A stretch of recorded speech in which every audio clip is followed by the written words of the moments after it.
नमस्कार, आप देख रहे हैं आज तक और बेंगाजी पूर्वी लिबिया से मैं हूं गौरव सावंत। इस समय इस देश में जबरदस्त गृह युद्ध छिड़ा हुआ है।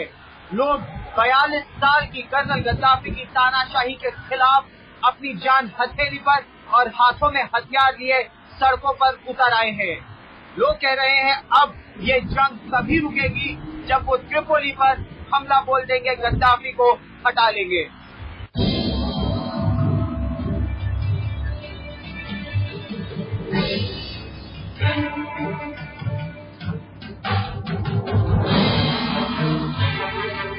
अफ्रीकी देश लीबिया अपनों की लगाई आग की लपटों में चारों तरफ से घिर चुका है।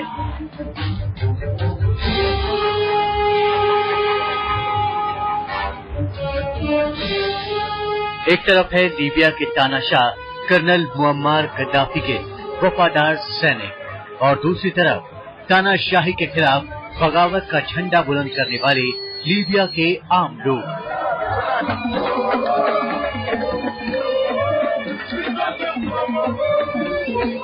जिनके कमान लीबिया के ही कुछ पूर्व सैनिकों, नेताओं और नौकरशाहों ने संभाल रखी है।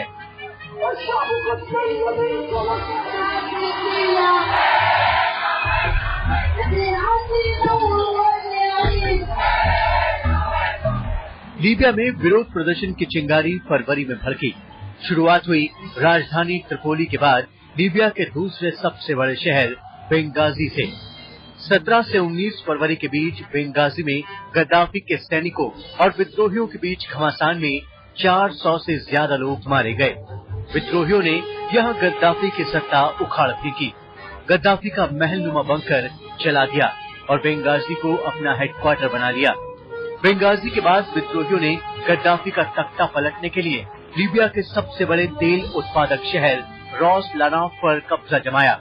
अब आलम यह है कि गद्दाफी का राज सिर्फ राजधानी त्रिपोली तक सिमट चुका है, जहां गद्दाफी के समर्थक नारेबाजी कर रहे हैं और हवाई फायरिंग का दौर भी जारी है।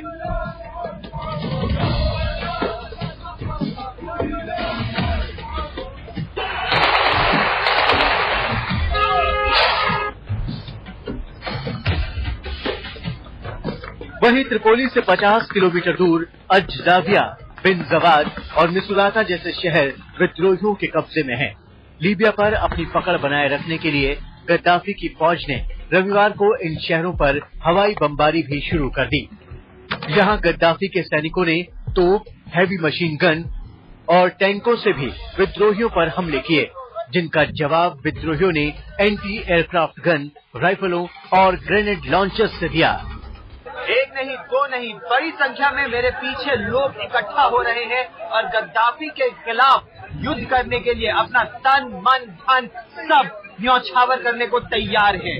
क्या बच्चे, क्या बूढ़े, क्या जवान, सभी यहाँ पर इकट्ठा हुए हैं और अब कह रहे हैं कि इस लड़ाई को यहाँ से मिस्राता और मिस्राता से त्रिपोली तक लेकर जाएंगे। लीबिया के विद्रोही अब गद्दाफी की सत्ता उखाड़ने का दम भर रहे हैं, तो वहीं गद्दाफी का दावा है कि वो न तो लीबिया को छोड़ेंगे और न ही बागियों को माफ करेंगे। Will you leave Libya?